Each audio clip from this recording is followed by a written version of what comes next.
Media మిత్రులకు నమస్కారం. 10 రోజులైంది. 18వ తేదీ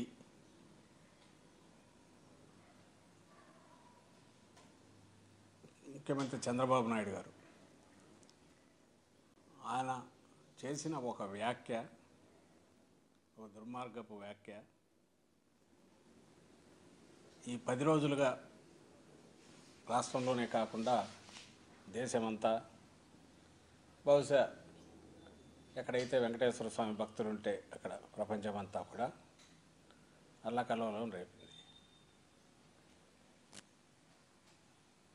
ఆయన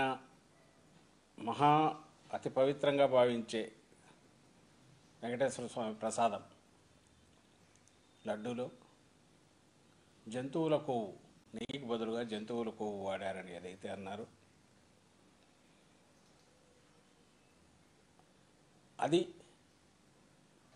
భక్తుల మనోభావాలను కోట్లాది మంది దారుణంగా దెబ్బతీయడమే కాకుండా ఒక విశ్వాసం ఏదైతే ఉంటుందో దాన్ని కూడా దెబ్బకొట్టింది. అది అందరం గమనిస్తున్నాం. ఈ వ్యాఖ్య ఆయన చేయడం, ఆ తరువాత రోజే టీడీపీ ఆఫీస్లో ఒక రిపోర్ట్ అంటూ ఎన్డీడీబీది ఒక రిపోర్టు లీక్ బయటికి పత్రికా సమావేశంలో రిలీజ్ చేయడం, అందులో బీఫ్ టాలో అనే మాట ఇవి ఉండడంతో సహజంగానే అది ఏంటి, పామ్ ఆయిల్ అండ్ బీఫ్ టాలో ఉన్నాక బీఫ్ టాలోని ఎందుకు, పామ్ ఆయిల్ ఎందుకు కాకూడదని ఇది కానీ ఇంకోటి రాకుండా, అసలు ఆ ఫిగర్స్ ఏమి ఇండికేట్ చేస్తాయో ఎవరికి తెలియకుండా చిన్నపాటి ఒక ప్రసార సాధనాలు ఏమున్నాయో యూట్యూబ్ ఛానల్స్ దగ్గర నుంచి నేషనల్ ఛానల్స్ దగ్గర నుంచి అన్నీ కూడా ఒకే రకంగా ప్రసాదంలో కల్తీ జరిగిపోయింది, ఘోరం జరిగిపోయింది వైఎస్ఆర్సీపీ పాలన హయాంలో అనే ఒక అపవాదు, బలమైన ఒక అబద్ధాన్ని అన్ని శక్తులు ఏకమై శక్తివంతంగా దాన్ని ముందుకు తోశాయి, చాలా బలంగా తోశాయి. దాని మీద అప్పుడే ఇమ్మీడియట్ తక్షణమే టీటీడీ బోర్డు మాజీ చైర్మన్లు, వైఎస్ఆర్సీపీ హయాంలో ఉన్న మాజీ చైర్మన్లు ఇద్దరు కూడా ఖండించడమే కాకుండా దేనికైనా సిద్ధమన్నారు, విచారణకు మేము వెళ్తామన్నారు. ఆ విధంగానే సుబ్బారెడ్డి గారు తర్వాత సుప్రీంకోర్టులో వేశారు. అది విచారణ కూడా వస్తుంది, సోమవారం వస్తుంది అనుకుంటా. దాన్ని అడ్మిట్ చేసుకున్నారు, సోమవారం విచారణకు వస్తుంది. దాని తర్వాత జగన్మోహన్ రెడ్డి గారు 2 సార్లు మీడియాతో మాట్లాడి నిన్న కూడా మాట్లాడారు, అన్ని పూసగుచ్చినట్టు వివరించారు. ఈరోజు నేను చెప్పదలుచుకున్నది అయితే, ఈ 10 రోజులైనా ఇంకా 10 ఏళ్ళైనా చంద్రబాబు నాయుడు గారు ఏదైతే కామెంట్ చేశారో, వ్యాఖ్య చేశారో, ఒక దుర్మార్గపు వ్యాఖ్య, ఒక అపచారం ఏదైతే, ఘోరమైన అపచారం ఏదైతే చేశారో, ఆ వ్యాఖ్య తాలూకు ఎఫెక్ట్, ప్రభావం అయితే అంత సులభంగా పోదు. దాన్ని మళ్ళీ భక్తుల్లో ఆ విశ్వాసం పాదుగొల్పాల్సింది. నిజంగా ఇంతవరకు ఏమీ జరగని దాన్ని జరిగినట్టుగా ఒక ఘోరమైన అబద్ధం ఆడేసి పైగా రిపీటెడ్గా ఆయన మాట్లాడడం అనేది ఎంత దారుణమో అందరికీ తెలియాల్సింది. అలాగే ఆయన చేసిన వ్యాఖ్య, ఆ పాపం చేసింది చంద్రబాబు నాయుడు అనే విషయం కూడా ప్రపంచమంతా తెలియాల్సింది. ఆయన ముఖ్యమంత్రి స్థానంలో ఉన్న వ్యక్తి అన్నాడంటే దాంట్లో ఏదైనా నిజం ఉంటుందేమో సహజంగా ఎవరైనా అనుకుంటే, అలాంటి అపోహలను పటాపంచలు చేసి, ఎందుకంటే ఇది వైఎస్ఆర్సీపీకి ఒకరికి సంబంధించిన ఇంకోటి కాదు, తిరుమల తిరుపతి దేవస్థానం ప్రతిష్ట దశాబ్దాలుగా, మేబీ శతాబ్దాలుగా కూడా పెరుగుతూ వచ్చి ఈరోజు విశ్వవ్యాప్తమై ప్రపంచంలోనే రోల్ మోడల్గా ఉన్న నేపథ్యంలో సిస్టమ్స్ కానీ లేదా ప్రాక్టీసెస్ కానీ ఆగమశాస్త్రపరంగా కావచ్చు, నియమనిష్టలతో చేయడం, లేదా సప్లైస్ అక్కడికి వచ్చే వాటిని సైంటిఫిక్గా చెక్ చేయడము, క్వాలిటీ చెక్ చేయడము, క్వాలిటీ కన్సిస్టెన్సీ కూడా మెయింటైన్ చేయడంలో కానీ, అయోధ్య రామాలయం కూడా ఇక్కడి నుంచే తీసుకోవాలని వాళ్ళు వచ్చి వీళ్ళనే తీసుకెళ్ళారు. అక్కడ సిస్టమ్స్ ఎవాల్వ్ చేయడానికి వీళ్ళని రిక్వెస్ట్ చేశారు. I think they are participating. మా హయాంలో వైఎస్ఆర్సీపీ హయాంలో అది కూడా జరిగింది. అప్పుడు కూడా వెళ్ళొచ్చారు అక్కడికి. ఇంకా ఎక్కడైనా లక్షల మందిని హ్యాండిల్ చేయడము, ఎలాంటి స్మూత్గా వాళ్ళకు అవసరమైనవన్నీ కూడా ఎలా హైజీనిక్గా, కల్తీలు లేకుండా, ఎలాంటి దాంట్లో లోటుపాట్లు లేకుండా ప్రసాదం కానీ ఆహారం కానీ అందించే ఏర్పాటు. వీటన్నిటిలో కూడా ఆ సిస్టమ్స్ తిరుపతిలో అనేటివి ఓవర్ ది పీరియడ్ ఎవాల్వ్ అయ్యి ఎస్టాబ్లిష్ అయినాయి. అవి కంటిన్యూ అవుతున్నాయి. గవర్నమెంట్ ఏ గవర్నమెంట్ ఉన్నా కూడా ఆ మొత్తం దీన్ని ఈయన ఒక్క దెబ్బకు బ్రేక్ చేశారు. పక్క భక్తుల్లో ఉండే విశ్వాసాలను దెబ్బతీశారు. ఈరోజు ప్రసాదం తీసుకోవాలంటే అందులో ఏముంటుంది అని అనుమానించే రకంగా దుష్ప్రచారం చేశారు. దాన్ని మళ్ళీ రిపీటెడ్గా అన్నారు. అలాగే ఏ వ్యవస్థ అయితే బలంగా ఆ వ్యవస్థల మీద కూడా విశ్వాసం పెరిగిందో వాటిని కూడా కించపరిచేయట్లో అందులో డొల్లతనం ఉందన్నట్టు ఒక అబద్ధపు ప్రచారం కూడా తీసుకొచ్చారు.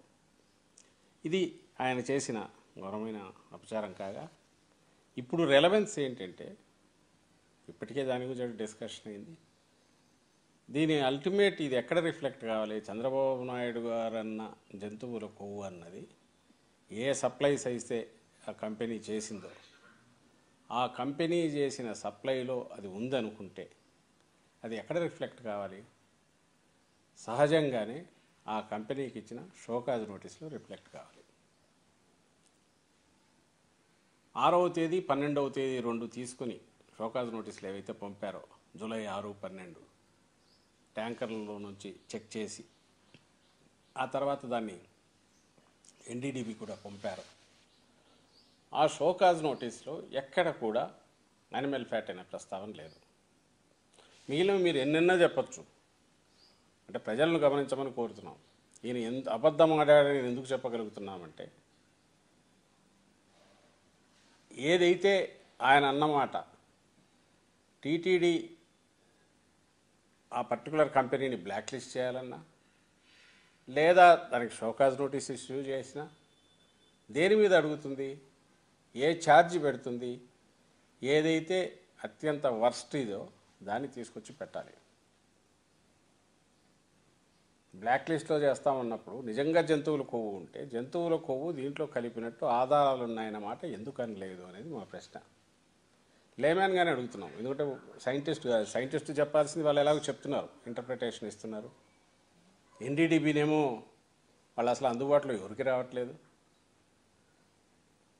నేషనల్ గవర్నమెంట్తో లింక్ ఉన్న ఏ సంస్థలు కూడా ఈ ల్యాబొరేటరీస్ ఏది కూడా కాంటాక్ట్ చేసినా వాళ్ళు ఎవరు సమాధానం ఇచ్చేవాళ్ళు లేరు, లేదా ఫర్దర్ టెస్టులు చేయడానికి ఇష్టపడట్లేదు. అంతగా ఇది ఈ దీనికి సంబంధించిన చంద్రబాబు నాయుడు గారి వ్యాఖ్య. ఆ తర్వాత సెంటర్లో కేంద్రంలో ఉన్న పెద్దలు కూడా దాన్ని సపోర్ట్ చేసి ముందుకు తీయాలని చూడడం, వీటన్నిటి వల్ల బహుశా ఎక్కడ కూడా దీని గురించి ఎవరు చర్చించడానికి కానీ లేదా ఫర్దర్ టెస్ట్ చేయడానికి ఇష్టపడట్లా. ఇంకా సైంటిస్టులు ఎవరైనా ఉండి అయ్యో ఇది అన్యాయం దారుణం జరుగుతుంది వాళ్ళంతటా వాళ్ళు వాలంటరీగా ముందుకు వచ్చి చెప్పేవాళ్ళు తప్ప దీని మీద అథారిటేటివ్గా కామెంట్ చేసేవాళ్ళు అయితే ఎవరు ముందుకు రావట్లా, లేదా మళ్ళీ టెస్టులు చేయిద్దామంటే దాన్ని కూడా ఎవరు టేకప్ చేయట్లా. ఈ నేపథ్యంలో మాకున్న ఏకైక ఇది వచ్చి నువ్వు ఇచ్చిన షోకాజ్ నోటీసు. ఈ షోకాజ్ నోటీస్లో ఇది షోకాజ్ నోటీస్కు ఇచ్చిన రిప్లైకి అల్టిమేట్ రిజైండర్ విత్ అడిషన్స్ అన్నీ కూడా పెట్టి 28/8/2024 పంపారు. దీంట్లో మొత్తం ఫస్ట్ షోకాజ్ నోటీస్ ఇచ్చారు.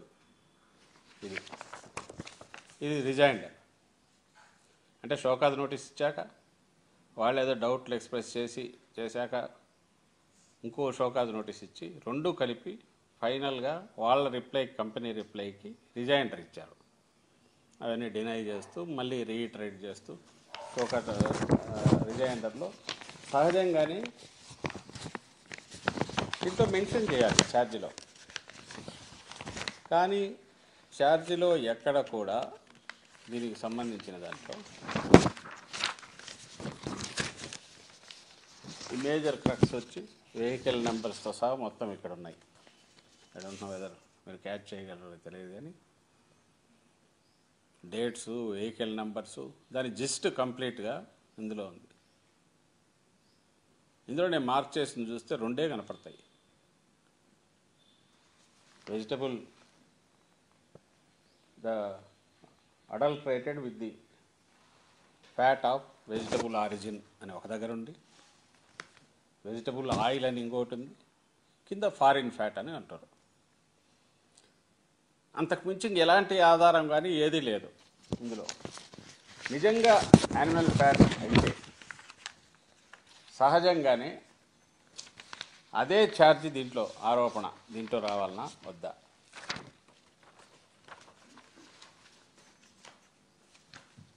ఎందుకు రాలేదు?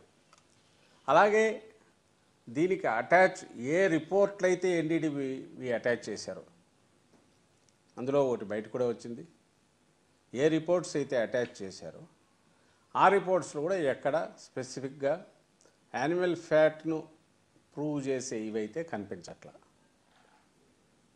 ఇంకా ఈ రెండు కాకుండా మూడు ఇంకా చంద్రబాబు నాయుడు గారు ఎక్కడ కలగన్నారా, లేక ఆయన సొంతంగా ఏదైనా రీసెర్చ్ చేశారా, ఇంకో టెస్ట్ ఏమైనా చేశారా ఉంటే ఆ రిపోర్ట్ అన్నా చూపించాలి. ఎవరెన్ని మాటలు మాట్లాడినా, మేము మాట్లాడినా, TTD if at all it felt ఒక తప్పు జరిగింది, అడల్టరేషన్ జరిగింది అనుకుంటే అది ఎక్కడ ప్రస్తావన వస్తుంది? షోకాజ్ నోటీస్లోనే కదా. మరి ఆ షోకాజ్ నోటీస్కు సంబంధించినంతవరకు ఎందుకు అందులో యానిమల్ ఫ్యాట్ అని ఆయన అంత విస్పష్టంగా బాగా మెలకువగా ఉండే చంద్రబాబు నాయుడు గారు అంతగా అలాంటి తీవ్రమైన వ్యాఖ్య చేస్తే అది సహజంగా ఇక్కడ రిఫ్లెక్ట్ కావాలి కదా. ఎందుకు కాలా? ఈ ప్రశ్న అందరూ ఆలోచించాలి. లేదు, ఇది ఏ రిపోర్ట్స్ మీద అయితే ఆధారపడి ఉందో ఆ రిపోర్ట్స్లో ఉన్న ఎందుకు ఆ ప్రస్తావన రాలేదు? వాటిలో ఎక్సెప్ట్ ఒక ఖచ్చితంగా స్పెసిఫికేషన్స్లో కనపడే వాటిలో బీఫ్ టాలో, ఫిష్ ఆయిల్ అనే పేర్లు తప్ప వేరే రకంగా అయితే ఎలాంటి ఆధారం లేదు. పైగా ఆ రిపోర్ట్స్లో కొన్ని టెస్ట్ చేసి చూసాం, సైంటిస్టులతో మాట్లాడాం, అలాగే కొన్ని కంపేర్ చేసి చూసాం. ఇది కూడా లేమన్ అంటే మనలాంటి వాళ్ళందరికీ కూడా తెలిసేది. మిల్క్ ఫ్యాటే ఇంకా బేసిస్, అది 99.5% ఉండాలనేది టీటీడీ స్టిపులేషన్. మిల్క్ ఫ్యాట్కి సంబంధించి నేను చేసింది ఏదంటే, ఏదైతే షోకాజ్ నోటీసు రిజైండర్లో మెన్షన్ చేశారో, రిపోర్ట్స్ జత పెట్టారో, అటాచ్ చేశారో, ఆ రిపోర్ట్స్లో ఉన్న మిల్క్ ఫ్యాట్ అది తీసి టాలీ చేసి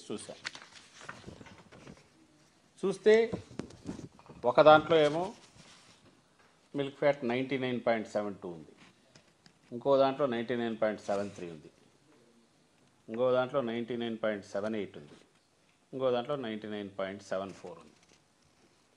99.5 ఈజ్ ద రిక్వైర్మెంట్, కాంట్రాక్ట్ వాడి స్టిపులేషన్. వీఆర్ నాట్ డిఫెండింగ్ ఏ కంపెనీని డిఫెండ్ చేయట్లా, ఇంకోటి చేయట్లా. మీరు ఏ ఫ్యాట్ కలిపినా దీంట్లో రిఫ్లెక్ట్ కావాల్సిందేగా. ఇది కాక ఏమున్నాయి అంటే మాయిశ్చర్ ఉంది. మాయిశ్చర్ అప్ టు 5% దాకా అలౌడ్. ఓ దాంట్లో 0.27 ఉంది, ఓ దాంట్లో 0.26, ఒక దాంట్లో మాయిశ్చర్ వచ్చి 1.4 ఉంది, ఒక దాంట్లో 1.2 ఉంది, ఒక దాంట్లో 1.0 ఉంది, ఒక దాంట్లో 1.2 ఉంది. ఇవి మాయిశ్చర్. ఇది మిల్క్ ఫ్యాట్. టోటల్ కలిపితే మీకు వచ్చేది ఎంత అంటే, మిగులు ఆ రెండు కలపగా 100% అంటే టోటల్ వస్తుంది. 100%లో అంటే 0.27 ఒక దాంట్లో వస్తుంది, 0.28 ఒక దాంట్లో వస్తుంది, 0.21 ఒక దాంట్లో వస్తుంది, ఇంకో 0.25 ఒక దాంట్లో వస్తుంది. అంటే 100% అనుకుంటే, ఒక 100 కేజీలు తీసుకుంటే 270 గ్రాములు కల్తీ. 100 కేజీలకు నేను అంటున్నది 260 గ్రాములు ఒక దాంట్లో, 219 గ్రాములు ఒక దాంట్లో, 258 గ్రాములు ఒక దాంట్లో కల్తీ ఉండే అవకాశం ఉన్నట్టు దీంట్లో ఎక్స్ప్రెస్ అవుతుంది. అంటే నేను ఎందుకంటున్నానంటే 99.5% నువ్వు అలవెన్స్ నువ్వే చెప్పి 99.5% ఉంటే సరిపోతుందన్నాక ఇంకా అడల్టరేషన్ అంటూ జరిగితే దీంట్లోనే ఉన్నాక బికాజ్ ఇట్స్ ఫ్యాట్ ఓన్లీ మేము మిక్స్ చేస్తే యానిమల్ ఫ్యాట్ కానీ వెజిటబుల్ ఫ్యాట్ కానీ మిక్స్ చేస్తేనే అక్కడికి రావాలి. మిల్క్ ఫ్యాట్ ప్యూర్ 99.5 కంటే ఎక్కువ ఉన్నాక where is the question of adulteration of animal fat అనే క్వశ్చన్ వస్తుంది. మరి వాళ్ళు ఆలోచించాలి కదా. ఇది లేమన్గా కామన్ సెన్స్తో అడిగేదే. సైంటిస్ట్ని అడిగితే వాళ్ళు కన్ఫర్మ్ చేస్తున్నారు. అయితే అందరికీ అర్థమయ్యేది కాబట్టి ఇది తీసుకున్నా ఫస్ట్. రెండవది ఈరోజు ఏదో గూగుల్లో చూస్తుంటే ఇది కన్జ్యూమర్ వాయిస్ అని ఒక మ్యాగజైన్ February 2023 ఐ థింక్ ఇది నాకు మినిస్ట్రీ ఆఫ్ కన్జ్యూమర్ అఫైర్స్లో వాళ్ళ వెబ్సైట్లో ఉంది కాబట్టి మేబీ బాగా వెల్ అక్నాలెడ్జ్డ్ అనుకుంటా. I think ministry of consumer affairs కూడా దీన్ని రికగ్నైజ్ చేసినట్టుంది. వీళ్ళ పని కన్జ్యూమర్ ప్రొటెక్షను అవేర్నెస్ పెంచడము, దాంతోపాటు టెస్టులు కూడా చేస్తుంటారు. దీంట్లో వీళ్ళు కొన్ని బ్రాండ్స్ తీసి చేశారు. ఈ బ్రాండ్స్ వచ్చి Verka, Ananda, Govardhan, Vita, Amul, Britannia, Mother Dairy, Paras, Healthways, Patanjali, milk food, ఈ బ్రాండ్స్ తీసి చేశారు.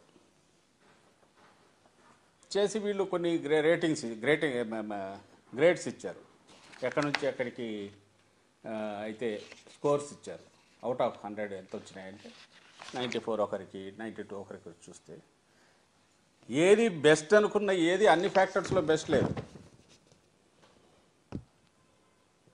వీటిలో డిఫరెంట్ పారామీటర్స్ చూసుకున్నారు. కొన్ని విటమిన్ ఏ ఎక్కువ ఉంది, కొన్ని ఫ్రీ ఫ్యాటీ యాసిడ్స్ అవేవో ఎక్కువ ఉన్నాయి, కొన్నిట్లో మినిమం ఆ ట్రేసెస్ అవి కనపడుతున్నాయి. గ్రీన్ ఫాడర్ ఇవి తింటే వచ్చే బీటా సైటోస్టెరాల్ అనేది ఏదైతే ప్లాంట్ దీంట్లో ఉండేది అది వచ్చింది ఫాడర్లో ఉన్నందువల్ల. ఇన్సిడెంటల్లీ దీంట్లో కూడా వీళ్ళు అదే చెప్తారు. ఒక పక్క ఏమో ఫారిన్ ఫ్యాట్ అంటూ బీటా సైటోస్టెరాల్ అనేది అది పెరిగింది, నిజంగా ఎక్కువ ఉంది. మేబీ స్లైట్ ఒకవేళ అడల్టరేషన్ ఉంటే వనస్పతి లాంటిది ఉండాలి తప్ప సర్టన్లీ ఇట్ ఈజ్ నాట్ ఇది అనేది సైంటిస్టులు అంటున్నారు. ఎవరు అది కూడా లోపలికి పోలా, ఆ వెహికల్ కూడా, ఆ ట్యాంకర్ కూడా లోపలికి పోలే, ఇందులో ఏవి లోపలికి పోలా. అయితే చంద్రబాబు నాయుడు గారు అన్నట్టు పోయినాయనే అబద్ధం అన్నారు కాబట్టి, లేదు ఒకవేళ ఎవరన్నా పోయి ఉంటే ఏమయ్యేది కూడా అంటారు కాబట్టి ఇంత చర్చ దాని మీద, దాన్ని చేస్తున్నాం. It is not to defend anybody. ఆ కంపెనీ మీద ఆరోపణలు ఉంటే ఛార్జ్ పెట్టచ్చు, వాళ్ళని బ్లాక్ లిస్ట్ చేయొచ్చు, ఇంకోటి చేయొచ్చు. కానీ ఇది పబ్లిక్ అట్ లార్జ్ మొత్తంగా ప్రజలందరిలో కూడా ఒక చులకన భావము, మొత్తం తిరుమల తిరుపతి దేవస్థానం ప్రాక్టీసెస్ మీద చులకన భావము, దాని మెయింటెనెన్స్ మీద, అన్నిటికంటే ప్రసాదం మీద వచ్చే అపోహలను మా కర్మగాలి అది తొలగించాల్సింది గవర్నమెంట్. ఎవడైనా ఇర్రెస్పాన్సిబుల్ వాళ్ళు ఎవరన్నా ఆరోపణలు ఇట్లాంటివి చేస్తే గవర్నమెంట్ దానికి సంబంధించి ఏమీ లేదు అంతా బాగుందని చెప్పేంతవరకు దాన్ని పుష్ చేయాల్సిన బాధ్యత గవర్నమెంట్ ఉంటే, ఆ గవర్నమెంట్ను హెడ్ చేస్తున్న దానికి హెడ్గా ఉన్న పెద్ద మనిషి, ఆయనకు 75 ఏళ్ళు, ఆయన ఇంకా బాధ్యతాయుతంగా ఉండాల్సిన ఆయన ఇంత ఇర్రెస్పాన్సిబుల్గా చెప్పడమే కాకుండా రిపీటెడ్గా, పైగా లోపలికి పోయిందని. ఓ పక్క వాళ్ళ కొడుకు 4 ఖర్చుకొని లేదు కాదు పోలేదంటాడు, ఓ పక్క ఈవో పోలేదంటాడు, ఈయన మాత్రం పోయిందని మళ్ళీ కళ్ళార్పకుండా మళ్ళీ చెప్తున్నాడు. అంటే ఏమి ఎవరి మీద కక్ష పెట్టుకున్నాడో అర్థం కావట్లా. ఎవరి మీద కక్ష పెట్టుకున్నాడు, దీన్ని ఎక్కడి వరకు తీసుకెళ్లాలనుకుంటున్నారు? నిజాలన్నీ ఎలాగో బయటకు వస్తాయి. మా తాపాత్రయం ఏమంటారు, నిన్న జగన్మోహన్ రెడ్డి గారు చెప్పినట్టు ఈరోజు మా పార్టీ నాయకులు కానీ కార్యకర్తలు కానీ అందరూ దేవాలయాల్లో పూజలు చేసినా, లేదా ముందు నుంచి మేము మీడియాతో మాట్లాడుతున్నాం, మేము చెప్పదలుచుకుంది ఒకటే, రిజెక్షన్స్ అనేవి వెనక్కు పంపడం అనేది ఆ హయాంలో టీడీపీ హయాంలో జరిగాయి, మా హయాంలో జరిగాయి. వాళ్ళ హయాంలో 14-15 సార్లు జరిగితే మా దగ్గర 18 సార్లు 19 సార్లు మా దగ్గర పంపేశారు. అండ్ ఎప్పుడు చిన్నపాటి ఏదైనా దీనితో లోపలికి రావాలని ఎవరన్నా తీసుకొచ్చినా కూడా అది పక్కాగా రిజెక్ట్ చేసేయడానికి తగిన సిస్టమ్స్ ముందు నుంచి ఉన్నాయనేది చెప్పడం మా ఉద్దేశం. దీన్ని రెప్యుటేషన్ మళ్ళీ నిలబడాలి టీటీడీది. ప్రసాదం దాని ప్రాశస్త్యం అది అలాగే ఉండాలి, ఇంకా పెరగాలి. ఇప్పుడు ఈ డిస్కషన్ ద్వారా ఇప్పుడు ఈ జరుగుతున్న దాని ద్వారా ఇంకా పెరగాలి. ఆయన తప్పుడు ఆరోపణలు చేశారనేది అపచారం చంద్రబాబు చేశాడని అది కూడా ఎస్టాబ్లిష్ కావాలి. సో అందుకోసమే మేము ఇవన్నీ చూపిస్తూ ఇది చేస్తున్నాం. ప్రైసింగ్ కూడా అంతే, దీంట్లో ప్రైసింగ్ ఉంది, వీటిలో కూడా అరౌండ్ 600 రేంజ్లో ఉన్నట్టుంది. ఇది 500 గ్రామ్స్ కాబట్టి 380, 290 కూడా ఉంది. అమూల్ అయితే 290 అంటే 580 ఉంటుంది కేజీ. ఇది ఎప్పుడు 23లో 500, 550, 580, 600, 650 ఉంది. హెరిటేజ్ కూడా అదే రేంజ్ ఉండేమో, అంటే ప్యాక్డ్ కాబట్టి, ప్యాక్డ్ మార్కెట్లో కమిషన్లు అన్నీ. బట్ నేను దీన్ని ఎందుకు తీశానంటే ఇవన్నీ చెక్ చేశాక కొన్ని పారామీటర్స్, బికాజ్ నేను మెన్షన్ చేస్తే నువ్వేం సైంటిస్ట్ అనేది వస్తుంది కాబట్టి వీళ్ళదే తీసుకొని చూద్దామని, వీళ్ళ ఫైండింగ్స్ దాన్ని ఏ రకంగా ఇంటర్ప్రిట్ చేశారని కొన్ని పారామీటర్స్ కోసమని ఇది తీశాను. తీస్తే దీంట్లో మిల్క్ ఫ్యాట్ 99.5% అది ఉంది, దాని దాటి ఉంది. దెన్ ముఖ్యమైనది వచ్చి butyro refractometer reading at 40 degrees. ఈ రీడింగ్ వీళ్ళు ఏమంటారు, BR reading is the index of purity of ghee. An increase in BR reading indicates adulteration of ghee with vegetable oil / animal body fat. As the level of unsaturation increases, BR reading gets increased and vice versa. BR reading shall be 40 to 44 as per FSSR of Food Safety వాళ్ళ regulations. మరి అంటే 40, 44 ఉండాలని అక్కడ కూడా ఉంది. ఇది standard కదా అని వీళ్ళు మనకు మన ప్రజలందరికీ మామూలు వాళ్ళు మనలాంటి వాళ్ళకి అర్థం కావాలి కాబట్టి దాన్ని తీశాను. మరి ఎంత ఉందబ్బా ఇక్కడ 40 to 44 వరకు వీడు ఇస్తే 44 వరకు అలవెన్స్, దీంట్లో 41 ఉంది. బ్యూటరో రిఫ్రాక్టోమీటర్ రీడింగ్ అనేది 40, 44 వరకు ఉండొచ్చు, అంటే 41 ఉంది. దీన్ని ఏమంటారు, ఈ మెయింటైన్ కాకపోతే 44 దాటితే అడల్ట్రేషన్ ఉన్నట్టు లెక్క అని తను అంటున్నారు. ఇది ఇండియాలో బెస్ట్ ప్రాక్టీసెస్, ల్యాబొరేటరీలో ఇది ఉండి నేషనల్ లెవెల్లో సెంట్రల్ గవర్నమెంట్ కూడా రికగ్నైజ్ చేసిన బాడీ అది. సెకండ్ది వచ్చి దాని కిందనే RM value, Reichert Meisel value. RM value indicates whether the ghee is prepared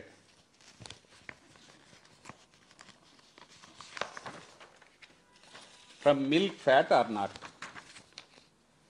If the value of this test is less than 24, this indicates adulteration, the adulteration in ghee. RM value shall be minimum 24 ఆ పైన ఉండాలి. నేను చూసినంత వరకు TTD 26 పెట్టింది అని అన్నారు. 24 ఆగ్మార్క్ 2 ఉంటే FSSAI అది పెడితే 26 పెట్టింది. వీళ్ళది ఎంత ఉందండి, RM వాల్యూ 28.3 ఉంది. 28.3 సేమ్ ఇంకో రిపోర్టు, దీంట్లో రిఫ్రాక్టోమీటర్ వచ్చి 43 ఉంది, 44 వరకు అలౌడ్ అయితే 43 ఉంది, అండ్ ఇది 29 ఉంది. RM వాల్యూ అనేది 29 ఉంది. ఈ రెండు మీకైనా దొరుకుతాయి ఆ రిపోర్ట్స్, కావాలంటే మీకు మా అఫిషియల్ దీంట్లో కూడా పెట్టిస్తాం. మీరు ఆ టెస్ట్ రిపోర్ట్స్ చూడండి. ఏ టెస్ట్ రిపోర్ట్స్ బయట సర్క్యులేట్ అయ్యేవి వాటి గురించి కాదు నేను అనేది, బయట సర్క్యులేట్ అయ్యేవి కాదు, షోకాజ్ నోటీసులు ఏముందో అది. అంటే మీకు తెలుసు, ప్రజలందరికీ తెలుసు, చదువుకున్న వాళ్ళకు తెలుసు, విఘ్నులందరికీ తెలుసు, మేధావులకు తెలుసు, మీడియాకు తెలుసు. అల్టిమేట్గా ఎక్కడికి అది entire thing should boil down to one thing, that is show cause notice to company. ఎందుకంటే యాక్షన్ తీసుకోవాల్సింది దాని మీదే. మరి నువ్వు ఈ తప్పు చేసినవరా అన్నప్పుడు అత్యంత అన్యాయమైన దుర్మార్గమైన తప్పునో లేదంటే వర్స్ట్ దీన్ని ఎత్తి చూపుతామా, వేగ్గా ఇస్తామా? చంద్రబాబు నాయుడు ముఖ్యమంత్రి, సాక్షాత్తు ముఖ్యమంత్రి జంతువుల కొవ్వు అంటే అది ఛార్జ్ దాంట్లో షోకాజ్ నోటీసులో ఎందుకు లేదు? పోనీ వీళ్ళన్నట్టు దాన్ని ఏమంటారు, కంటామినేషన్, అడల్టరేషన్ వేరే ఉందనుకుంటే ఏ ఫ్యాక్టర్స్ బేస్ చేసుకొని అంటారో వాటిని మీకే చూపించాం. నేషనల్ ఎస్టాబ్లిష్డ్ నార్మ్స్ కానీ లేదా ఆల్రెడీ కాంపిటెంట్ వాళ్ళు ఇచ్చిన పారామీటర్స్, వాళ్ళు ఇచ్చిన ఇంటర్ప్రిటేషన్లు బేస్ చేసుకొని చూస్తే కూడా well with in the limits ఉంది. దీనికి మించి మీకు తెలుసు, లాస్ట్లో నిన్న కూడా జగన్మోహన్ రెడ్డి గారు చదివి వినిపించారు, మీరందరు చదివి ఉంటారు. ఈవెన్ అనెక్సర్లో కూడా ఇంటర్ప్రిటేషన్లో దానికి rider however under the circumstances listed hereafter a false positive result can be obtained. Hence the method is not applicable to milk fat in case of obtained from bovine milk other than obtained from single cows antaru, obtained from cows which received exceptionally high feeding. ఈ రకరకాల conditions పెట్టి వీటి వల్ల ఉంటే this may not have the effect అనేది క్లియర్గా అంటున్నాడు. సహజంగానే తినే ఫీడ్ కావచ్చు, హై ప్రోటీన్ ఎక్కువ ఇస్తే అదంతా దీంట్లోకి రిఫ్లెక్ట్ కావచ్చు. ఇది కాక నేను మొన్న అన్నది ఈ బౌడోయిన్ టెస్ట్ అనేది, ఇది క్లియర్గా బౌడోయిన్ టెస్ట్ దీని గురించి చూస్తే ఏమంటారు, ఇది Bowdoin test detects the presence of vanaspati hydrogenated fat, refined vegetable oil and animal fat in ghee. ఇది ఒక మెథడ్, ఇది కూడా ఒకటి ఉంది. సో దీని ప్రకారం కూడా నేను మొన్ననే చూపించాను. దీంట్లో నెగటివ్ వచ్చింది, అది పాజిటివ్ ఉంటే ఎస్ ఇట్ హ్యాస్ సమ్ ఇది ఉంది అనొచ్చు, ఇది నెగటివ్ వచ్చింది. దీస్ రిపోర్ట్స్ ఆర్ నాట్ మనం వేరేవి కాదు, లూజ్ కాదు, దీని నుంచి తీసినవి. సో పాయింట్ వచ్చి చంద్రబాబు నాయుడు గారు అబద్ధం ఆడారు, ఘోరమైన అబద్ధం ఆడారు. ఏదో రాజకీయ నాయకుడిగా అర్ధసత్యాలు చెప్పడం వేరు, కానీ అబద్ధం ఆడడం, అందులోనూ కోట్లాది మంది భక్తులు, ప్రజలు, పబ్లిక్ అట్లాజ్ వాళ్లకు అనుమానాలు వచ్చే రకంగా చేయడం, అది ఎవరో దారిన పోయడంటే ఎవరికి పట్టదు, తిడతారు, ఎవరో మెంటల్ కేసు అంటారు, ఏదో సిక్ మైండ్ అనుకుంటారు. ముఖ్యమంత్రి స్థాయి వ్యక్తి అన్నాడు, ముఖ్యమంత్రి అనడం స్థాయి వ్యక్తి అని ముఖ్యమంత్రి అన్నారు, దాన్ని కంటిన్యూ చేయడం. పైగా మీరు తిన్నారా అని చెప్తున్నాడు ఆయన, లోపలికి పోయినాయి అవి కొన్ని అంటే మీరు తిన్నారా అని కూడా చెప్తున్నాడు. ఇది ఘోరమైన నేరము, పాపం. దాన్ని పిన్ డౌన్ చేయడానికి వాటెవర్ సుప్రీంకోర్టులో వేసింది అది వస్తుంది. ఈలోగా గమనించాల్సింది ఏంటంటే వైఎస్ఆర్సీపీ అంటుందేనో లేదా జగన్మోహన్ రెడ్డి గారు చెప్పారనో ఇంకా ఏదో మా రాజకీయ దీనికోసమో ఇది చేస్తున్నాము అని కాకుండా ఫ్యాక్ట్స్ బేసిస్ మీద చూస్తే ఎవరికైనా ఇది కరెక్ట్ అవుతుంది అనిపిస్తుందా లేదా? చంద్రబాబు నాయుడు గారు అన్న మాట, జంతువుల కొవ్వు అనే మాట ఎందుకు షోకాజ్ నోటీసులో రిఫ్లెక్ట్ కాలేదు, ఎందుకు ఆ రిపోర్ట్స్లో స్పెసిఫిక్గా లేదు? దాని నుంచి నువ్వు డెడ్యూస్ చేస్తే ఏ బేసిస్ మీద యానిమల్ ఫ్యాట్ అనుకున్నాము అనేది మెన్షన్ చేసి రాయాలిగా, అది ఎందుకు లేదు? ఈ ప్రశ్న అందరూ అడగాలని చెప్పి అందరినీ కోరుతున్నాం. ఆలోచించే వాళ్ళందరినీ కూడా నిజమే, ఎందుకు అది అడగలేదు? ఇవి పబ్లిక్ డొమైన్లో గవర్నమెంటే పెడితే బాగుండేది, పెట్టట్లా. కనీసం మీడియా అయినా దీన్ని తీసుకొని దీన్ని డిసెక్షన్ చేయాల్సిందిగా కోరుతున్నాం. పైగా ఇప్పటికి 10 రోజుల నుంచి ఓ పక్క మన చారిత్రకంగా కూడా మన సెంటిమెంట్లో భాగమే కాదు, హిస్టరీలో భాగమే కాదు, మనకు సంబంధించినంత వరకు ఒక వారసత్వం తిరుమల ఎట్లా అనుకుంటాము అలాగే ఒక ఆస్తిగా పోస్ట్ ఇండిపెండెన్స్ అనుకుంది వైజాగ్ స్టీల్స్. అది ప్రైవేటైజ్ చేసేది ఓ పక్క జరుగుతుంటే దాని మీద డిస్కషన్ లేదు, దాని మీద ఏం చేయాలనేది లేదు. బుడమేరు విజయవాడ అది హార్డ్లీ అది కూడా ఒక 20 రోజులైందో 25 రోజులైందో, అక్కడ లక్షల మంది ఎఫెక్ట్ అయ్యారు. మరి వాళ్ళందరూ రోడ్ల మీద ఇదయ్యారు. ఆ సహాయం ఇచ్చింది ఎంతమందికి చేరిందో తెలియదు, వాళ్ళు ఇప్పటికీ రోడ్ల మీదే ఉన్నారు. ఇచ్చిన సహాయమే కొంచెం, ఎన్యూమరేషన్ జరగలేదు, అది గొడవలు అవుతున్నాయి, దానిల గురించి కప్పిపెట్టారు. మొత్తం అన్నిటి సరే హామీల గురించి అదైతే బయటకు రాకుండా ఆల్రెడీ డైవర్షన్ ఇంట్లోకి పోయి ఇప్పుడు దాని మీద నుంచి ఇక్కడికి దీన్ని తీసుకొచ్చాడు. డిస్కషన్ అంతా దీని మీద జరగాలి. దీని నుంచి బయటికి రావాలి. But at the same time ఈయన చేసింది మళ్ళీ చరిత్ర మర్చిపోకూడదు, ఫ్యూచర్లో ఎవరు ఇంత ఇర్రెస్పాన్సిబుల్గా బిహేవ్ చేయకూడదు అనేది మా కోరిక. Thank you. డిక్లరేషన్ గురించి కేవలం తిరుగుకోవడానికి ఒక బల ప్రదర్శన పార్టీ ర్యాలీలా నిర్వహించడానికి అవసరమని చెప్తాను. మీరు జగన్మోహన్ రెడ్డి గారు ఆయన పార్టీ కార్యకర్తలకు కానీ శ్రేణులకు నాయకులకు ఒక పిలుపు ఇచ్చినప్పుడు ఎక్కడైనా మీరు ఇది చేయండి నేను తిరుమల వెళ్తాను అని అన్నారా? లేదు చలో తిరుపతి బయలుదేరదామని ఏమన్నా పిలుపు ఇచ్చారా? ఒక రకంగా చూస్తే ఎవరు తన వెంబడి రాకుండా స్థానికంగా వాళ్ళు ఉండి కార్యక్రమం చేయడానికి అవసరమైన ఇది అది చేశారు. రెండో పక్క ఆయన నాయకుడుగా ఏ దేవదేవుడు ఆయన అయితే వెంకటేశ్వర స్వామి ఆయన మీద వచ్చిన ఆయన ప్రసాదం మీద వచ్చిన దీని విషయం కాబట్టి అక్కడికే వెళ్ళి ఆయన దగ్గర అక్కడే పూజలు చేయాలనేది ప్రార్థించాలనేది అనుకున్నారు. ఎప్పుడు మీరు అనేది కరెక్ట్ అంటే పార్టీ నుంచో జగన్మోహన్ రెడ్డి గారు చలో తిరుపతి బయలుదేరదాం అంటే అప్పుడు అన్ని ఏర్పాట్లు చేయాలి. ఇది ఇంతకుముందు అంటారు, ఇప్పుడు కూడా అంటారు చలో సీఎం చలో సెక్రటరియట్ అంటే అట్లా చేయొచ్చు, లేదా రాస్తారోకలు ధర్నాలంటే ఏమైనా చేయొచ్చు.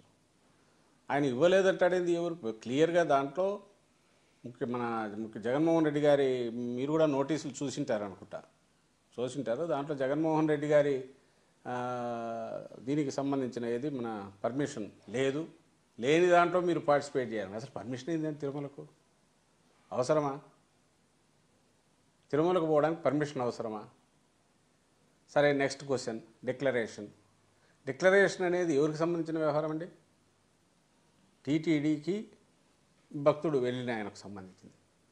అది తేలాల్సింది అక్కడికి పోయిన వాళ్ళ దగ్గర. ఎక్కడెక్కడ రాష్ట్రాల నుంచి ఎందుకు రావాలి వీళ్ళందరూ? ఎక్కడెక్కడి నుంచో కట్టగట్టుకొని తోలి అక్కడి నుంచి తీసుకొచ్చి ఎందుకు దించాలా? అసలు ఎవరు అక్కడికి వెళ్ళే ప్రయత్నాలు చేస్తున్నారని చెప్పి నోటీసులు ఇచ్చినారు వీళ్ళు. క్రియేట్ చేసింది, టెన్షన్ క్రియేట్ చేసింది ప్రభుత్వం. బీజేపీ ఏం బయట పార్టీనా? కూటమిలో పార్టీ కాదు, వాళ్ళకి రెస్పాన్సిబిలిటీ లేదు. అసలు నన్ను అడిగితే ఈ మాటకు సంబంధించి జంతువుల కొవ్వు వాడారని చంద్రబాబు నాయుడు అన్న దానికి సంబంధించి వాళ్ళు కంబైన్డ్గా కూటమి మొత్తం వాళ్ళ పాప పరిహారం చేసుకోవాలా? ఏదైనా చంద్రబాబు నాయుడు పాప పరిహారం కోసం ఉన్న వాళ్ళు చేయాలా, లేదంటే వాళ్ళు కంబైన్డ్గా నా చేసుకోవాలి? అలా కాకుండా దాన్ని మరింత ఇది చేసే రకంగా డైవర్ట్ చేసేటట్టు బీజేపీ ఏమో వాళ్ళ నాయకులను కార్యకర్తలను లేకుంటే సాధువులను వాళ్ళని తీసుకొస్తారు. ఇంకో పక్క ఈయనేమో టెంపుల్స్ నేను క్లీన్ చేస్తానంటాడు. ఎవరిది క్లీన్ చేయాలా? చంద్రబాబుది క్లీన్ చేయాలా, లేదా ఆ ప్రభుత్వంలో ఉన్నందుకు వీళ్ళ పాపాలన్నీ వీళ్ళవి క్లీన్ చేసుకోవాలా? ఎక్కడైనా జగన్మోహన్ రెడ్డి గారు పిలుపు ఇచ్చి అందరం వెళ్దామని అన్నారా? అందరు రండి అన్నారా? అన్నప్పుడు దాని మీద ఎందుకు ఇష్యూ చేశారు? ఆన్సర్ ఇవ్వాల్సింది వాళ్ళు, సంజాయిషి ఇవ్వాల్సింది వాళ్ళు. జగన్మోహన్ రెడ్డి గారు ఒక స్టేట్స్మెన్ లాగా ఆయన ఒక అడుగు వెనక్కు వేసి పట్టుదలకు పోకుండా, ఎందుకంటే క్లియర్గా కనపడుతుంది అక్కడ వేల మంది వీళ్ళను దించడము, పోలీసులను దించడము, ఎక్కడెక్కడి నుంచో వచ్చి అక్కడ దిగడము, మొత్తం మీడియా ఎల్లో మీడియా అంతా దాని గురించి చాలా ఏదో దాని ఏమన్నా కౌంట్ డౌన్ లాగా మొదలు పెట్టడము, ఎక్కడ ఆపుతారని ఏదో చేస్తారని మొదలు కావడం, సెక్షన్ 30 అని పెట్టడం, వీటన్నిటి చేయడం ద్వారా ఒక ఉద్రిక్తత క్రియేట్ చేసి తీరా అక్కడికి పోయినాక ఏ అన్వారంటెడో అంటూ వాడి ఇన్సిడెంట్ జరిగితే నష్టం మొత్తం భక్తులు ఎక్కడెక్కడి నుంచి వచ్చింటారు, వాళ్ళు ఇబ్బందులు పడతారు. ప్లస్ ఈ అవకాశం డైవర్షన్ దీనికి చంద్రబాబు నాయుడుకు అవకాశం ఇచ్చినట్టు ఉంటుంది. ఆయన కార్నర్ చేయాలా, క్వశ్చన్ చేయాలా, రాష్ట్రంలో ఉండే వాళ్ళందరూ క్వశ్చన్ చేయాలా. నువ్వు చేసింది తప్పు, ఆయన తన తప్పు తెలుసుకొని నా తప్పు అయింది, అలాంటిది ఏమీ జరగలేదని ఆయన చెప్పాలా. ఒకవేళ నార్మల్ దాన్ని ఏమంటారు standards up to the mark లేకపోతే రిజెక్షన్కి ఉంది, రిజెక్ట్ అయిపోయాయి. లేదు రిజెక్ట్ కాలేదంటే let the ego commit, ego కాలేదు టెస్ట్ ఫెయిల్ అయినా సరే పోయినాయని చెప్పమనండి ఈవోను. ఎందుకు చెప్పలేకున్నాడు? సో ఆ కౌంట్ అక్కడ ఇది. రెండవది నిన్నటిది ఆగింతం ఇది వాళ్ళది. జగన్మోహన్ రెడ్డి గారు పోకుండా వెనక్కు తగ్గడం అనేది వివేకమైన విజ్డమ్ చూపించి ఇచ్చేశారా? దురుసుగా పోనందుకు ఆయన అభినందించాలి, అక్కడికి పోకుండా ఉన్నందుకు. అది చేయటే నాకు తెలియక అడుగుతాను. ఆయన అన్నది మతం గురించి చెప్తూ 4 గోడల మధ్య అంటే ఆయనకేమన్నా మరి ఏం ఇదైందో తెలియదు చంద్రబాబు నాయుడు గారికి. బయటకు వచ్చి చెప్పాలంటే అది బహిరంగ నాకు అర్థం కాలేదు. 4 గోడల మధ్య అంటే ఆ మాత్రం అర్థం కదా. అది వ్యక్తిగతం, మతం ఇది మా వ్యక్తిగతం, ప్రైవేట్ అఫేర్. పబ్లిక్ లైఫ్లో దాని ఇంపాక్ట్ ఉండకూడదు. అది that should not get reflected. After all public సర్వీస్లో ఉన్నారు, పబ్లిక్ సేవలో ఉన్నారు, ప్రజాసేవలో ఉన్నారు, ప్రజా జీవితంలో ఉన్నారు. అది జగన్మోహన్ రెడ్డి గారు అన్నది. 4 గోడల మధ్య అంటే రూమ్లో కూర్చొని మనసులో చదువుకుంటారని కాదుగా, రహస్యంగా చేస్తారని కాదు. వ్యక్తిగతం అని, అది వ్యక్తిగతము, ప్రైవేట్ అఫైర్. అది దట్స్ నాట్ ఏ పబ్లిక్. ఇది దాన్ని ఆయన ఇంకో రకంగా చెప్పి దానికి ఒక ఇంటర్ప్రిటేషను. నిజంగా డిక్లరేషన్ క్వశ్చన్ వస్తే అది తొలిసారి ఎప్పుడో ఫస్ట్ పోయినప్పుడు ఒకసారి తీసుకోవాలి. ఈయన ఇప్పుడు ఇన్నిసార్లు పోయినారు. అన్నిటికంటే ముఖ్యంగా అపోజిషన్లో ఉన్నప్పుడు పోయినారు, పాదయాత్ర అప్పుడు ముగించినప్పుడు పోయినారు. అప్పుడెప్పుడు రాంది ఈరోజు ఇది ఒక ఇష్యూ చేసి జాతీయ సమస్యలాగా ఎందుకు చేశారు? బోన్లో నిలబడి సంజాయిషి ఇవ్వాల్సింది భారతీయ జనతా పార్టీ నాయకులు, లేదంటే టీడీపీ చంద్రబాబు నాయుడు కానీ, జనసేన పార్టీ వాళ్ళు కానీ, ఇంకా వాళ్ళు మోస్తున్న మీడియా కానీ, అక్కడికి వచ్చే తిరుపతిలో అంతా వీరంగం చేసిన ఎవరెవరు ఉంటారో వాళ్ళందరూ కూడా. సార్, చాలా మంది ఇప్పటి వరకు జగన్ డిక్లరేషన్ ఇవ్వలేదు, ఇప్పుడు జగన్ డిక్లరేషన్ ఇవ్వకుండానే రాకుండా ఆగిపోయారు అని అంటున్నారు సార్. మళ్ళీ చెప్తున్నాను, డిక్లరేషన్ ఓ పాయింట్ వచ్చి అది టీటీడీకి భక్తుడికి మధ్య సంబంధించింది.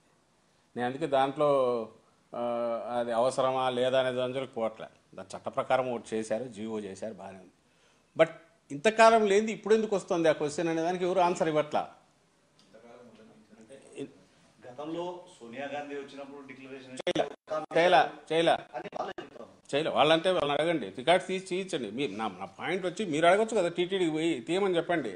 పాత రిజిస్టర్లు ఎవరున్నాయి? నాకు తెలిసి అబ్దుల్ కలాం ఆయన ఇచ్చారు, సోనియా గాంధీ అయితే ఇవ్వలేదు.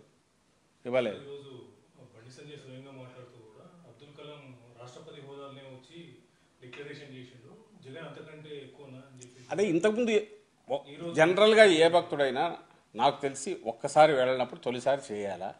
ఆ తొలిసారి ఎప్పుడో అయిపోయింది. అది లేదు, అవసరం రాలా. ఎప్పుడు అవసరం రాలా, ఎప్పుడు రాలా.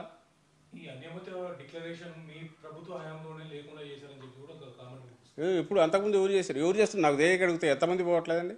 తెలిసిన వాళ్ళు అయితే గుర్తుపడతారు తప్ప, ప్రముఖులైతే మిగిలిన వాళ్ళందరూ మామూలుగా పోయి వస్తుంటే ఎవరికి తెలుస్తుంది అక్కడ? అసలు నాకు దేనికి అడుగుతా అంటే దీనికి దానికి సంబంధం లేదు, రూల్ ఉంది, ఆడ ఉంది కదా అనేది అనేవాళ్ళు అనొచ్చు. కానీ భక్తి ఉంటేనే కదా అక్కడికి పోయేది. నేను సరదాగా పోతారు ఎవరన్నా అక్కడికి? భక్తితోనే పోతారు. బట్ ఒకటి రూల్ ఉంది. బట్ ఇంతకుముందు కాంది ఈరోజు జిద్దుకు పోయి ఎందుకు లాగుతున్నారు అనేది అర్థం కావట్లా. దాన్ని ఒక రాజకీయపరమైనది, నువ్వు గవర్నమెంట్లో ఉండేవాడు రెస్పాన్సిబుల్. మేము రెచ్చగొడితే జగన్మోహన్ రెడ్డి గారు నేను డిక్లరేషన్ చేయకుండా పోతాను చూడండి ఎవరు ఆపుతారు అంటే ఏందా బాగాలేదనొచ్చు. ఆయన ఏమనలేదు. నేను స్వామివారి దర్శనానికి పోతాననగానే ఎక్కడెక్కడ వాళ్ళు కట్టలు కట్టుకుని బస్సులు వేసుకుని బయలుదేరి పరిగెత్తుకుంటూ వచ్చి ఎందుకు చేయాలండి రాజకీయం? Is it responsible behaviour? తప్పు కదా, అది అన్యాయం కదా. ఒకవేళ పోతే అక్కడ టీటీడీ అడుగుతుంది, ఆయన ఏం చెప్తారో చెప్పేవాళ్ళు చూడొచ్చుగా, తర్వాత మాట్లాడచ్చుగా. అంటే కార్నర్ చేసి సంబంధం లేనివి ఇర్రెలవెంట్ ఇష్యూస్ మీద బాధ్యతగా ప్రజల గురించో, ప్రజల సంక్షేమం గురించో, లేకుంటే ప్రజల గవర్నెన్స్ గురించో ఆలోచించాల్సిన వాళ్ళు అది వదిలేసి జనం క్వశ్చన్ చేయకుండా ఉండడానికి డైవర్ట్ చేసి అపోజిషన్లో ఉన్న మా మీదనో, మా నాయకుడి మీదనో, మా పార్టీ మీదనో ఇటు కార్నర్ చేయడం అంటే అంతకంటే అఘాయిత్యం ఏదైనా ఉంటుందైతే నేను అనుకోవట్లా. మళ్ళీ చెప్తున్నా, నిన్న చంద్రబాబు అన్న మాట ఇంకెవడన్నా మెంటల్ బయట ఎవడన్నా అంటే వాళ్ళు కంట్రోల్ చేయాల్సింది. నిజంగా అలాంటి అలిగేషన్ వస్తే లేదని ప్రూవ్ వాళ్ళు చేసుకోవాలి. మేము తిప్పలు పడుతున్నాం. నాట్ బికాజ్ మాదేదో ఇదేంది అని కాదు. ఒక అన్యాయమైన దారుణమైన కామెంట్ చేసి ఇటువైపు చూపిస్తున్నాడు. అది తప్పు కదా అనేది ఎక్స్పోజ్ చేయాలనేది మేము అనుకుంటున్నాం. And we seek everybody's cooperation in it. Chandrababu Naidu పదే అక్కడ ఏదైతే పదార్థాలు పరిశీలించడానికి సరైన ప్రమాణాలు లేవనంటే చాలాసార్లు అంటున్నారు. నిన్న కూడా అదే మాట అన్నారు. సో ఆయన అంతకుముందు 5 సంవత్సరాలు సీఎం ఉన్నారు కదా, మరి అప్పుడు దాన్ని ఆ విషయం ఎందుకు తీసుకురాలేదు? ఇదే నిన్న జగన్మోహన్ రెడ్డి గారు అన్నారు, అంతకుముందు కూడా అన్నారు. 14-19కి 19-24 మధ్య ఏం చేంజెస్ వచ్చాయి? 14-19 మధ్య తను లేనని ఆయన అనుకుంటే సరే, దాంతో డిఫరెంట్. అప్పుడు నుంచి చంద్రబాబు నాయుడు గారే కదా. 14-19 మధ్య తర్వాత ఇదిగో ఈ మార్పులు వచ్చాయి, వీటి వల్ల నష్టం జరిగింది అని అన్నారు. 14-19 మధ్య ఏమున్నాయో అవే నడుస్తున్నాయి. పైగా మధ్యలో ఏమి తెలియదు కానీ 5 యాక్చువల్ టెండర్లకు సంబంధించినవి కూడా ఈ క్వాలిఫికేషన్ ఆ పీరియడ్ అది పెంచింది కూడా మా హయాంలోనే పెంచారు 2023లో. అంతకుముందు 1 year ఉన్నది 5 yearsకు చేశారు. ఏది ఎలిజిబిలిటీ దీనికి టర్న్ ఓవర్ తక్కువ ఉన్నింది, నాన్ సీరియస్ ప్లేయర్స్ వస్తారనే ఉద్దేశంతో దాన్ని బాగా పెంచారు. ఇది జరిగింది. ఇంకా 1,00,000 సార్లు చెప్పింది, ఇంతకుముందు చెప్పింది మళ్ళీ చెప్తున్నాం. ల్యాబొరేటరీ దానికోసం అంతకుముందు హెల్త్ ఆఫీసర్ ఇన్ఛార్జిగా ఉంటే laboratory that is a special task, దానికి సంబంధించిన టెస్టులకు సంబంధించిందని చెప్పి సిఎఫ్టిఆర్ఆర్ నుంచి అప్పుడే రిటైర్ అయిన సీనియర్ సైంటిస్ట్ని ఇన్ఛార్జ్ ఇప్పటికే అతనే కంటిన్యూ అవుతున్నాడు. అది మా హయాంలోనే పెట్టాం.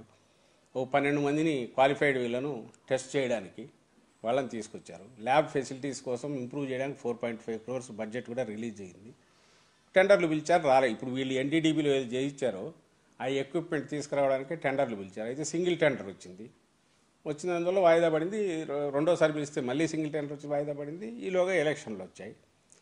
దీనికి మించి మా హయాంలోనే ఆ గోశాల సపరేట్గా పెట్టి అదేదో ఒక ఆవులు ఎంబ్రియో దీని సరగేటెడ్ దీని నుంచి ఇచ్చేసి ఆర్గానిక్ దీనికోసం ఆ సాహివాల్ ఏవో ఆవులు స్పెషల్ ఇవి, వాటిని పెంచి ఇప్పుడు 200-300 ఉన్నట్టున్నాయి. మొత్తం 550-600 ఆవులను పెట్టారు.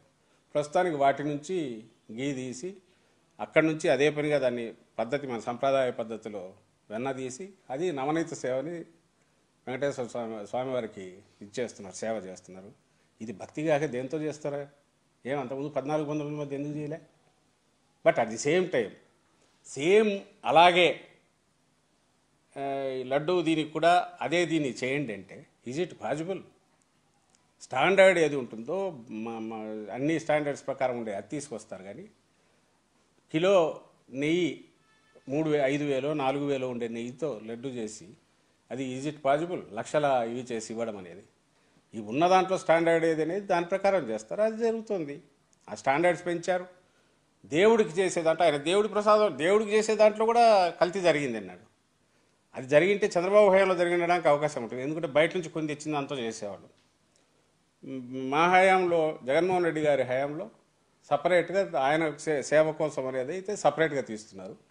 అది కూడా ఒక 60 kgs ఫెసిలిటీ పూర్తి డెడికేటెడ్గా ఆయనకు చేయడం కోసమని కంప్లీట్ అన్ని సేవలకు అది కూడా ఏదో పెట్టామని అన్నారు. అది చైర్మన్ వాళ్ళు ఎక్స్ప్లెయిన్ చేశారు.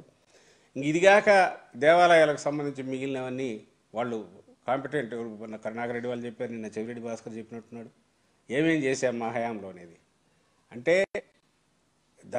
ధర్మ ప్రచారానికి కానీ ధార్మిక ప్రచారానికి కానీ లేదా భక్తిని పెంపొందించేందుకు కానీ ఆలయాలు మళ్ళీ జీర్ణోద్ధరణకు కానీ అలాగే దేవుడి సేవలో ఉండే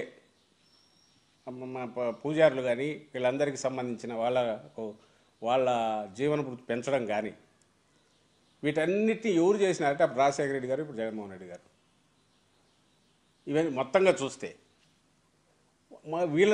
మా ప్రభుత్వాన్ని మా నాయకుడిని ఆయన ఇంత చేసిన ఆయన కల్తీ అని చెప్పి ఎవరైతే కల్తీ తప్ప వేరే తెలియని ఈయన ఒక్కటి చేశారేమో టీటీడీలో ఏం చేశారో రిఫార్మ్స్ ఈయన ఉన్న హయాంలో చెప్పమనండి. పాజిటివ్ రిఫార్మ్స్ కిందికి వస్తే హ్యూమనిటేరియన్ ఇంత చిన్నపిల్లల హార్ట్ కేర్ అది పెట్టారు జగన్మోహన్ రెడ్డి గారి హయాంలోనే. సర్జరీలు బ్రహ్మాండంగా జరుగుతున్నాయి. ఇవన్నీ కూడా అక్కడ దేవుడి సన్నిధిలో అన్ని రకాలుగా ఏదైతే సొసైటీ మొత్తానికి నేను ఇంతకుముందు ధర్మ ప్రచారం కావచ్చు లేదా పేదలకు ఏదైనా చేయడానికి కావచ్చు, ప్రతిదీ సమాజ హితం కోసం అక్కడ ఉన్న రిసోర్సెస్ను వాడడం కావచ్చు, దేవుడి సేవను మరింత పవిత్రంగా దాన్ని ఏమంటాం పవిత్ర మనసుతో చేసే ప్రక్రియ కావచ్చు, వీటన్నిటిలో కూడా ముందున్నాం. దీన్ని తప్పుపట్టడానికి రాజకీయంగా విమర్శించాలంటే విమర్శించుకోవచ్చు. కానీ జగన్మోహన్ రెడ్డి గారి మీద ఏదో చేయాలని చెప్పి మొత్తం భక్తులకు సంబంధించినంత వరకు విశ్వాసాన్ని దెబ్బతీసే దుర్మార్గపు దీనికి చంద్రబాబు నాయుడు పాల్గొన్నాడు. అది మేము చెప్పవచ్చు. సార్ ఇప్పుడు ఫుల్ స్టాప్ పడే ఛాన్స్ ఏమైనా ఉందా సార్ లడ్డు కల్తీకి కానీ ఈ డిక్లరేషన్ అంశానికి కానీ? ఇది పడడానికి ఎట్లా అవుతుంది? ఆయన పిండం కావాలి. చంద్రబాబు నాయుడు చేసేది మాట ఆడిన అబద్ధం, అది అబద్ధపు ఆరోపణ, తప్పుడు ఆరోపణ అనేది అది రుజువు కావాలి. దానికోసమే సుబ్బారెడ్డి గారు సుప్రీంకోర్టులో వేశారు. ఏమన్నా అర్థం ఉందా? ఆయన తన కింద ఉండే అధికారులతో వేసుకొని ఏం ప్రూవ్ అవుతుంది? అదేమన్నా పోనీ క్రైమ్, ఇదేమన్నా మర్డర్ ఇంకోటే ప్రూవ్ కావడానికి, పోలీసులు తేల్చడానికి? అది క్వాలిఫైడ్ స్పెషలిస్టులు, సైంటిస్టులు, వాళ్ళు దాంట్లో ఎక్స్పర్ట్స్ ఎవరో తేల్చాల్సింది. అండ్ డిస్పాషనేట్గా నిష్పక్షపాతంగా చేసే న్యాయస్థానం దీని నుంచో జరగాల్సింది. అది మా సుబ్బారెడ్డి గారు అడిగి కోర్టులో వేశారు.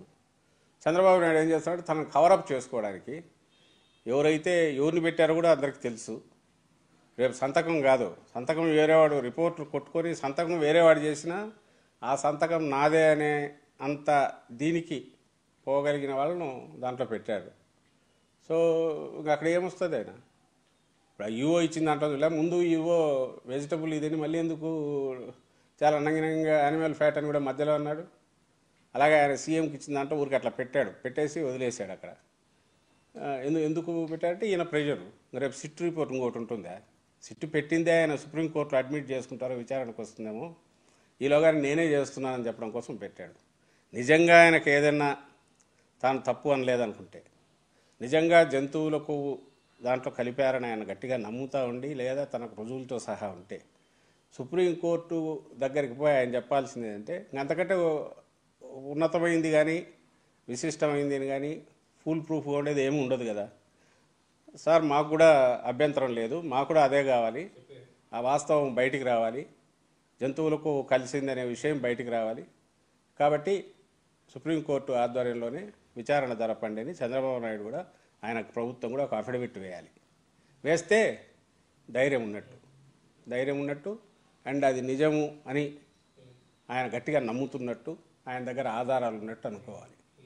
అది లేదు కాబట్టి ఆయన అక్కడ అన్నట్లా ఇక్కడ సిట్ ఫామ్ చేసుకున్నాడు. సిట్ ఫామ్ చేసుకుని దాంతో రేపు ఐ థింక్ ఒక వారంలో చుట్టేస్తాడు అనుకుంటా. ఎందుకంటే సుప్రీంకోర్టులో వచ్చే టైంకి ఇది రాకపోతే మళ్ళీ అక్కడ ఇదవుతుందనే ఉద్దేశంతో మేము ఆల్రెడీ విచారణ జరిపాము, ఇది జరిగిందని చెప్పి ఇవ్వడానికి ఏదో ప్రయత్నం చేస్తాడని నేను అనుకుంటున్నాను.